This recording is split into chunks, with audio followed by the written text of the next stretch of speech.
Uma entrevista extremamente inteligente, gostosa, respostas muito bem colocadas, oriundas de quem sabe o que está falando porque já governou, não é? E eu vou voltar aqui e pedir licença para tocar num assunto. São Paulo é tido no estado hoje como o estado onde tem a melhor infraestrutura do país. Por exemplo, as melhores rodovias estão em São Paulo, né? Os melhores metrôs estão em São Paulo, e assim sucessivamente. Infraestrutura é um problema no país. Como é que o senhor pretende resolver isso? Olha, Samuel, é um grande problema a infraestrutura, porque o Brasil é um país continental, é um país enorme. Então, você imagine tirar a soja do Mato Grosso até colocar no porto, né? O custo disso. Então, nós temos um problemão, uma infraestrutura ruim que aumenta custo Brasil. De outro lado, temos uma oportunidade. Por quê? Porque infraestrutura é emprego na veia. Só que o Rodoanel hoje tem 4.300 pessoas registradas em carteira trabalhando nos 6 lotes. O Rodoanel, para quem não sabe, está no Brasil inteiro, é o contorno de São Paulo. Correto. O Rodoanel metropolitano contorna São Paulo sem precisar passar por dentro de São Paulo. Perfeito. Então ele liga, por exemplo, o maior aeroporto brasileiro, que é Cumbica, Guarulhos, ao Porto de Santos, que é o maior porto sem precisar passar pela cidade. Ou uma linha de metrô, a linha 5, 5.400 trabalhadores. Nossa. Então, se você tiver um grande programa para o Brasil de rodovias, ferrovias, metrô, hidrovias, aeroportos, dutovias, integrar esses modais todos de transporte, você vai gerar emprego no Brasil inteiro. Então vem a pergunta, mas o governo não tem dinheiro, o governo tem déficit.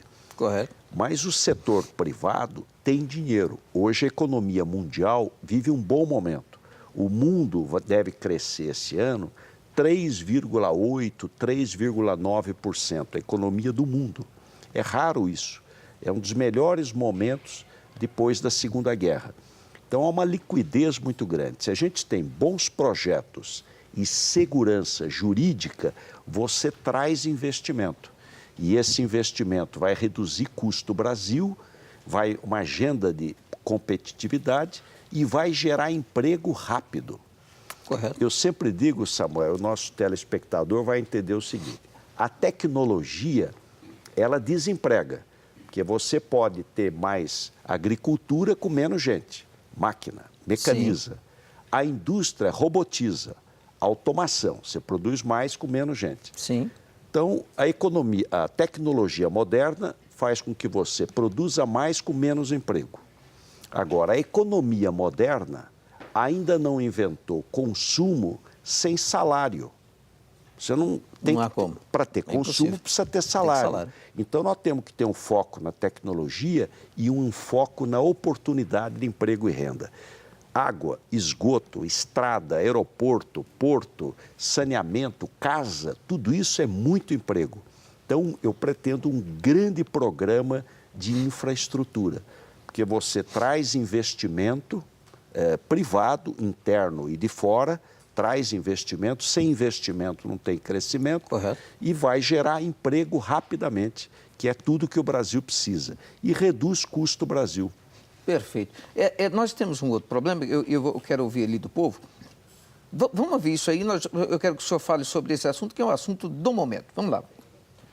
Eu gostaria de saber do Geraldo Alckmin sobre a Previdência Social. É um assunto que estava em pauta, tirou, e todo mundo está pensando a respeito da Previdência Social. Governador. Olha, a Previdência Social, o que eu defendo? E acho que a questão primeira na vida pública é falar verdade, verdade e verdade. Perfeito. Eu sou de uma região lá da Serra da Mantiqueira, que nós aprendemos a olhar nos olhos das pessoas e que o caminho é pelo trabalho. Correto. Não tem caminho que não seja pelo trabalho. Então, vamos falar a verdade. O que precisa ter? Um regime único de previdência.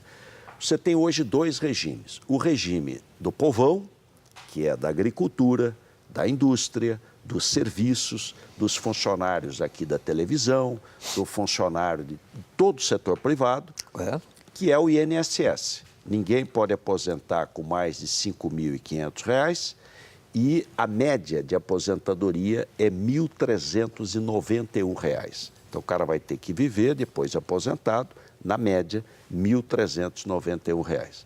E tem a do setor público, que paga salário de 20 mil, de 30 mil, de 40 mil. Quer dizer, absolutamente não é possível incabível. Uma coisa dessa. Porque, então, o que eu defendo? Um regime único de previdência, que você tem até o teto do INSS e, acima disso, é previdência complementar. Eu já fiz isso em São Paulo em 2011. A Assembleia Legislativa aprovou a lei e já está implantado.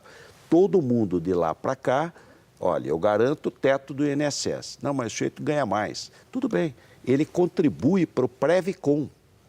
E não é mais benefício definido, é contribuição definida. Correto. Porque hoje é um Robin Hood e as avessas. O trabalhador de baixa renda está pagando os altos salários do setor público. A reforma da Previdência foi mal explicada, porque ela tem o sentido de justiça social. Então, o que eu defendo? Um regime único de previdência, público, privado, urbano, rural. E é muito mais justo e muito mais sustentável. Então, eu defendo 4 ajustes.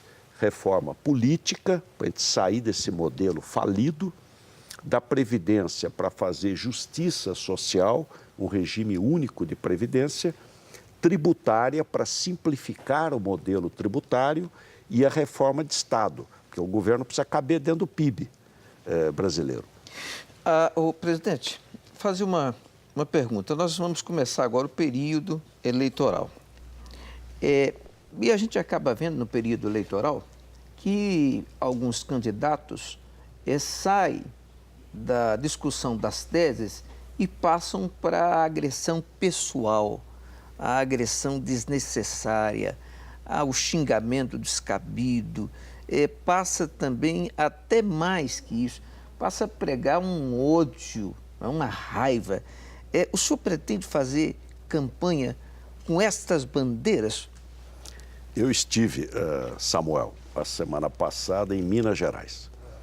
E antes de ir, peguei lá um livro e tinha lá a história do Juscelino. Então, o Juscelino Kubitschek, quando foi pré-candidato, ele disse o seguinte: eu vou percorrer o Brasil de norte a sul, de leste a oeste, e vou pregar a união nacional e deixar de lado os pesadelos do passado. Então, a gente não tem que ficar rememorando aí briga antiga, nós temos que olhar o futuro. E uma casa dividida, ela não sobrevive, não subsiste. Uma casa dividida, o país, a nação, é uma grande casa, Sim. É uma grande família, onde nos ligam os laços da cultura, da língua, da religião, dos costumes. Então, claro que tem divisões, partidos, disputas, mas isso precisa ter civilidade, porque quem ganhar vai ter que unir esse país. O problema do Brasil hoje é uma crise de legitimidade. E vou dizer mais, não é só crise do executivo, não. Há uma crise de legitimidade do legislativo e do judiciário também. A crise é de todos. Nós temos que depois sentar os 3 poderes, legislativo, executivo e judiciário, e dizer, olha, vamos legitimar o Estado brasileiro.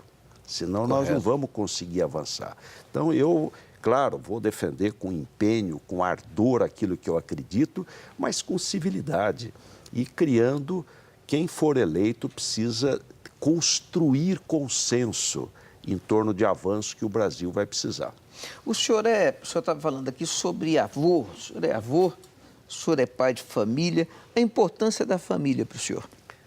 Olha, a família é tudo, né? Porque Rui Barbosa dizia, a pátria é a família amplificada. Então, Sim. A primeira célula da sociedade é a família. Depois você, a segunda célula, são os amigos, as pessoas do trabalho, depois o bairro, a cidade, depois a nação. Eu valorizo muito, primeiro, a família. né, a família é o nosso ancoradouro, né? Sim, De tudo, correto. de tudo. Célula máter. Meu pai faleceu há muitos anos e eu lembro dos exemplos dele todo dia. Ainda tive o infortúnio de perder um filho que é como parte de nós mesmos, Sim. que vai na frente, porque é a inversão, né, da ordem Natural das coisas. Horrível. Mas aprendi também o seguinte: governo é o braço político, é transitório, é passageiro. O importante é a nação. A nação é a luta dos que já morreram.